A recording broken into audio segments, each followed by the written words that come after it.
आज આપણે ગ્રેડ 6 માં સબ્જેક્ટ સાયન્સ માં ચેપ્ટર નંબર 6 ભણવાના છીએ જેનું નામ છે આપણી આસપાસ થતા ફેરફારો રાઈટ।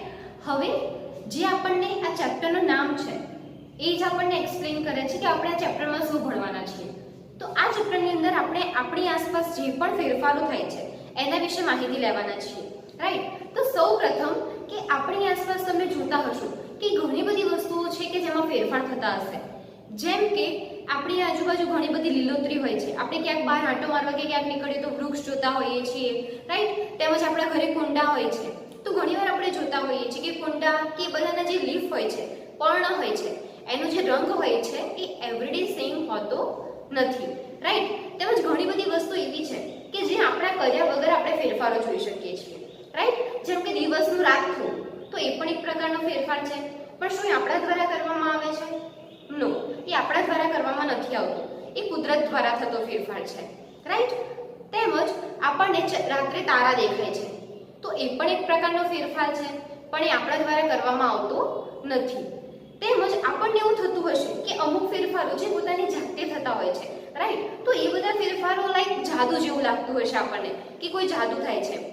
જેમ કે આપણે પહેલા જે પેલું કાર્ટૂન જોતા હતા કે એક સિરિયલ આવતી હતી શાકાલાકા બૂમ બૂમ, એની અંદર કેવી હતી કે જે પેન્સિલ હતી તો પેન્સિલથી જે પણ વસ્તુ દોરે તો એ દોરેલી વસ્તુ તરત શું થઈ જતું હતું, એની સામે આવી જતી હતી હે ને। તો એનો મતલબ એ પણ એક પ્રકારનો ફેરફાર થતો હતો, લાઈક દોરેલી વસ્તુ તરત સામે આવી જતી હતી, તો આપણને જાદુ જેવું લાગે। પણ આપણે જે રૂટીનમાં જોઈએ છીએ એ બધી વસ્તુઓ કોઈ જાદુ નથી, એ બધી વસ્તુઓ કુદરતમાં થતા ફેરફાર છે। તેમજ ઘણા ફેરફારો એવા હોય છે કે જે આપણે જાતે કરી શકીએ છીએ રાઈટ। ઘણી બધી વસ્તુઓ છે કે જે આપણા દ્વારા ફેરફારો કરવામાં આવે છે, જેમ કે ખેતરમાં પાકની સમયાંતરે બદલી થાય છે, પર્ણોના જે કલર છે એ ચેન્જ થાય છે, પુષ્પમાં કળી ખીલે છે, તો એ પણ એક પ્રકારનો ફેરફાર કહેવાય। તો આ ચેપ્ટરની અંદર આપણે વિવિધ પ્રકારની પ્રવૃત્તિઓ દ્વારા આપણી આસપાસ થતા ફેરફારો વિશે જાણવાના છીએ, તેમજ એ જાણવાના છીએ કે શું આ બધા ફેરફારો થાય છે રાઈટ। આપણે અમુક ફેરફાર કરીએ છીએ તો શું એને બદલી શકાય? ફેરફાર કર્યા પછી એ જ ફેરફારને ફરીથી મૂળ સ્થિતિમાં લાવી શકાય? આ વિશે આપણે ડિસ્કશન કરવાના છીએ। તો સૌથી પહેલા આપણી આસપાસ થતા ફેરફારો સમજવા માટે આપણે પ્રવૃત્તિ નંબર 1 સમજશું। પ્રવૃત્તિ નંબર 1 માં શું છે કે શું બધા જ ફેરફારોને ઉલટાવી શકાય?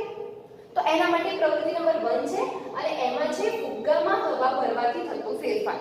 તમે કોઈની બર્થડે પાર્ટીમાં કે ક્યાંય ગયા હશો હે ને, ઇવન આપણી બર્થડે હોય તો આપણે બધા આખો દિવસની મંડી પડીએ, બધા ઘરના ફુગ્ગા ફૂલાવવા માંડે રાઈટ। તો જ્યારે તમે ફુગ્ગો હાથમાં લો છો તો એ કેવો હોય છે, લાઈક એક નાનકડું હોય છે, પણ જ્યારે આપણે એને હવા ભરીએ તો એનો શેપ આખો ચેન્જ થઈ જાય છે હે ને, ફુગ્ગો ફૂલી જાય છે, એના કદમાં ફેરફાર થાય છે। તો ફુગ્ગામાં હવા ભરવાથી શું થાય છે? ફુગ્ગામાં ફેરફાર થાય છે બરાબર। પણ હવે ફુગ્ગામાં ફેરફાર થયો રાઈટ, તમે હવા ભરી, પણ જેવી તમે હાથથી હવા ભરી હતી અને અહીંયા ફીટ પકડ્યું અને હવા ભરી હતી, પણ જ્યારે તમે હાથ છોડી દીધું તો હવા બધી બહાર નીકળી જશે અને ફુગ્ગો પાછો જેવો હતો એવો ને થઈ જશે। તો એનો મતલબ આ જે ફેરફાર થયો પ્રવૃત્તિ નંબર 1 માં આપણે ફુગ્ગામાં હવા ભરવાથી થતો જે ફેરફાર કર્યો એ ફેરફાર કેવો હતો? એ ફેરફાર ઉલટાવી શકાય એવો હતો। ઉલટાવી શકાય મતલબ કે પોતાની મૂળ સ્થિતિમાં જે પણ વસ્તુ હતી એ ફેરફાર કર્યા બાદ જેવી થઈ હતી તેવી ને તેવી પાછી આપણને મળે છે રાઈટ। આ હતી પ્રવૃત્તિ નંબર 1। પ્રવૃત્તિ નંબર 2 એમાં શું છે? પેપરને વાળીને બનાવેલ વિમાન। તમે લોકોએ ઘણીવાર પેપરમાંથી વિમાન બનાવ્યા હશે અને તમે લોકો રમતા હશો એ વિમાનથી હે ને, વિમાન બનાવીને બધા ઉડાવે છે રાઈટ। તો ચલો આપણે એક્ઝામ્પલ લઈએ કે એવું થયું કે હવે છે ને તમે રૂમાલ જે આ પેપર છે એનાથી વિમાન બનાવ્યું અને વિમાન ઉડાઈને રમીને થાકી ગયા। હવે તમને થયું કે હવે પાછું જે વિમાન બનાવ્યું હતું પેપરમાંથી એને પાછું અનફોલ્ડ કરી દઈએ, પાછું ખોલી દઈએ રાઈટ। તો જ્યારે તમે એ વિમાન બનાવેલું છે રાઈટ, એ પેપરમાંથી બનાવ્યું છે, જ્યારે એને વાળેલા વિમાનને તમે પાછું ખોલો છો તો શું થશે? આપણને કાગળ પાછું મળશે। કાગળના કદમાં ફેરફાર થશે? નો। કાગળ મતલબ કે એનામાં બીજો કોઈ ફેરફાર થશે, એનો કલર ચેન્જ થઈ જશે એવું કંઈ થશે? નો। તો કાગળ પાછું આપણને જેવું હતું એવું મૂળ સ્થિતિમાં પાછું મળે છે। તો એનો મતલબ થયો કે પ્રવૃત્તિ નંબર 2 માં જે પેપરમાંથી આપણે વિમાન બનાવ્યું હતું તો એ વિમાન આપણને પાછું મળે છે, આપણને જે પેપર છે એ પાછું મળે છે, તો મૂળ સ્થિતિમાં આપણને એ પેપર મળે છે, તો આ ફેરફારને પણ ઉલટાવી શકાય તેવો ફેરફાર કહે છે, કારણ કે વિમાન બનાવ્યા પછી પેપરમાંથી વિમાન બનાવ્યા પછી જ્યારે આપણને પાછું એ વિમાનને અનફોલ્ડ કરીએ છીએ, ખોલીએ છીએ તો પાછું પેપર આપણને મળે છે, રાઈટ। તો પ્રવૃત્તિ નંબર 1 અને પ્રવૃત્તિ નંબર 2 આપણે શીખ્યા। હવે શીખીશું પ્રવૃત્તિ નંબર 3। આપણે આ બધી પ્રવૃત્તિઓ શીખીએ છીએ કે જેના લીધે આપણે આપણી આજુબાજુ થતા ફેરફારો વિશે જાણીએ છીએ, રાઈટ। તો પ્રવૃત્તિ નંબર 3 માં છે કે કણકમાંથી બનાવેલા લોટનો પીંડો તથા વણીને બનાવેલી રોટલી। હવે તમે તમારા મમ્મીને લોટ બાંધતા જોયા હશે, રાઈટ। તેમજ આપણે જે લોટ બાંધીએ છીએ એ કણકમાંથી આપણે લુવો લેવાનો છે, ઓકે। હવે એ લુવામાંથી આપણે રોટલી બનાવવાની છે। જ્યારે લુવામાંથી રોટલી બનાવીએ છીએ, ફોર એક્ઝામ્પલ આપણે લઈએ કે પહેલીએ કણકમાંથી પીંડું લીધું, લુવો લીધો, એમાંથી રોટલી બનાવી। હવે પહેલીને લાગ્યું કે આ રોટલી પ્રોપર નથી, રોટલી કેવી હોય, રાઉન્ડ, હે ને, તો આ જે રોટલી હતી એ ગોળ નથી, તો પહેલીને થયું કે હું આ રોટલી ફરીથી વણું, તો એ જે વણેલી રોટલી છે એમાંથી પહેલી પાછું પીંડું વાળી શકશે? તો એનો આન્સર છે યસ, કારણ કે એ વણેલી રોટલી શેમાંથી વણી છે, લોટના કણકના પીંડામાંથી, તો જ્યારે એને પાછું ભેગું કરી દેવામાં આવશે તો પાછો આપણને લોટનો પીંડો મળી જશે। તો આની અંદર ફેરફાર આપણે સૌથી પહેલા શું કર્યો કે પીંડો લઈને એમાંથી રોટલી વણી, એ ફેરફાર થયો, પણ હવે રોટલીમાંથી આપણે પાછું પીંડું બનાવી શકીએ છીએ, તો આ ફેરફારને પણ ઉલટાવી શકાય તેવો ફેરફાર કહેવામાં આવે છે, રાઈટ। હવે પ્રવૃત્તિ નંબર 4 શીખીશું। પ્રવૃત્તિ નંબર 4 માં શું છે કે ફુગ્ગો, આપણે જે પ્રવૃત્તિ નંબર 1 માં શું કર્યું હતું કે ફુગ્ગો લીધો હતો અને ફુગ્ગાને આપણે ફૂલાવ્યો હતો, હવા ભરી હતી, ત્યારે શું થયું હતું કે ફુગ્ગાના કદમાં ફેરફાર થયો હતો, હે ને। તો હવે શું કરવાનું છે આ પ્રવૃત્તિમાં કે આપણે ફુગ્ગાને ફૂલાવીએ છીએ, ત્યારબાદ ફુગ્ગાના મોં આગળથી એને દોરી બાંધી દેવાની છે। હવે દોરી બાંધી દેશો તો હવા નીકળશે? નો, રાઈટ। હવે શું કરવાનું છે ખબર છે કે હવે એ ફુગ્ગાને અણીદાર પેન્સિલની મદદથી એને દબાવવાનું છે। આવું કરશું તો શું થશે? તો કે ફુગ્ગો ફૂટી જશે, અને ફુગ્ગો ફૂટી જશે તો આપણને એ ફુગ્ગો મૂળ સ્થિતિમાં પાછો મળશે કે જેવો આપણે ફૂલાવ્યો હતો, ફૂલાવતી વખતે આપણે જે ફુગ્ગો લીધો હતો હાથમાં, એક્ઝેક્ટલી એવો જ ફુગ્ગો આપણને અણીદાર પેન્સિલથી ફોડ્યા પછી પાછો મળશે? આન્સર છે નો, કારણ કે જ્યારે અણીદાર વસ્તુથી આપણે એને ફોડીએ છીએ તો શું થશે કે ફુગ્ગો આખો ફાટીને એની અંદરથી હવા નીકળી જશે, તો જે મૂળ સ્થિતિમાં અને પાછું આપણે એને ફૂલાવી શકશું? નો। જ્યારે પ્રવૃત્તિ નંબર 1 માં આપણે એના મોં આગળથી હવા કાઢી નાખી હતી તો પાછું ફૂલાવી શકતા હતા, એટલે એ ફેરફાર કેવો કહેવાય? ઉલટાવી શકાય એવું।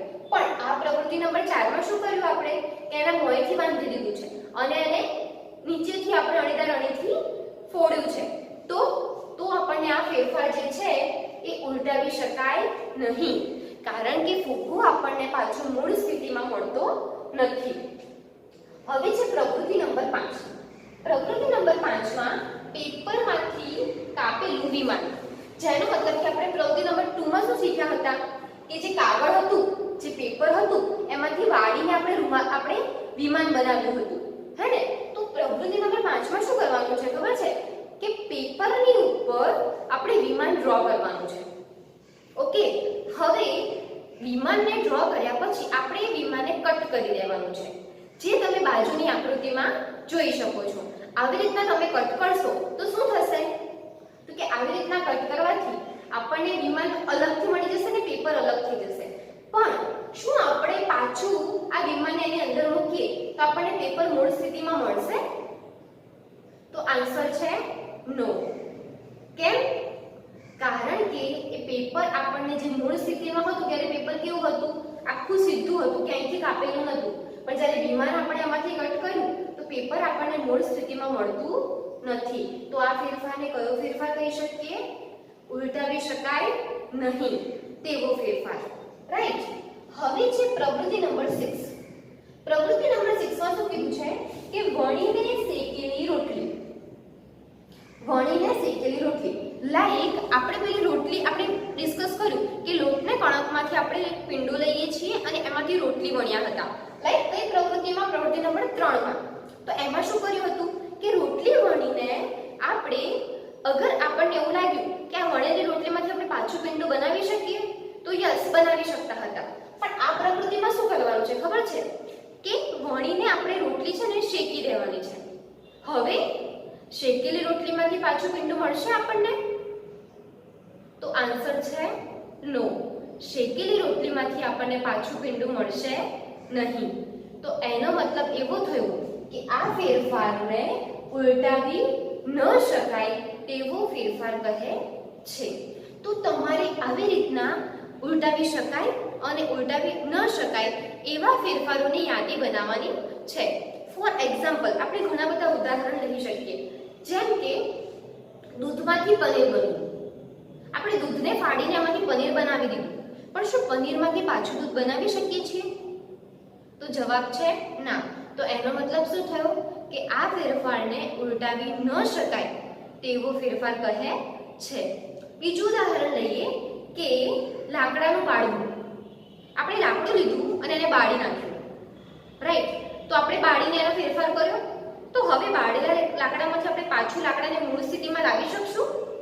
તો આન્સર છે ના. તો જે ફેરફારોમાં આપણને પદાર્થ એની પુનઃ પૂર્વ સ્થિતિમાં મળે છે એવા પદાર્થને ઉલટાવી શકાય તેવા પદાર્થ કહે છે. પુનઃ પૂર્વ સ્થિતિ એટલે શું થયું? પુનઃ એટલે ફરીથી, પૂર્વ એટલે પહેલાની સ્થિતિ, ફરીથી પહેલાની સ્થિતિ, એને પુનઃ પૂર્વ સ્થિતિ કહે છે. તો આપણે આ બધી પ્રવૃત્તિઓ દ્વારા પદાર્થની પુનઃ પૂર્વ સ્થિતિમાં આપણને મળે છે કે નહીં તે વિશે ડિસ્કશન કર્યું. અને અલગ અલગ વસ્તુઓ જેમ કે ફુગ્ગાને કઈ કઈ રીતે આપણે ઉલટાવી શકાય એવો ફેરફાર કહી શકીએ અને કઈ રીતે ના ઉલટાવી શકાય એવો ફેરફાર કહી શકીએ. પેપરને કઈ રીતના ઉલટાવી શકાય એમ કહી શકીએ અને કઈ રીતના ના ઉલટાવી શકાય. તેમજ કણકમાંથી લોટને રોટલી બનાવી એનું પણ ઉલટાવી શકાય અને ન ઉલટાવી શકાય એના વિશે ડિસ્કશન કર્યું. રાઈટ. તો આના ઉપરથી તમે ઘણા બધા ઉદાહરણોમાં કે કયા ઉદાહરણને ઉલટાવી શકાય અને કયાને ન ઉલટાવી શકાય એના વિશે હવે સમજી શકો છો. તો આવી રીતના ઘણા બધા ઉદાહરણ છે. જેમ કે ખીરામાંથી ઇડલી બનાવી તો કે ઇડલીમાંથી પાછું ખીરું મળે ના મળે. તો આવી રીતના આપણે ઉલટાવી શકાય અને ન ઉલટાવી શકાય એવી રીતના બે જૂથમાં ડિવાઈડ કરી શકીએ છીએ. રાઈટ. તો આજના વિડીયોમાં આપણે ઉલટાવી શકાય એવા ફેરફાર અને ન ઉલટાવી શકાય એવા ફેરફારો વિશે ડિસ્કશન કર્યું. આના પછીનું આપણે ડિસ્કશન કરશું નેક્સ્ટ વિડીયોમાં. ઓકે. Thank you students.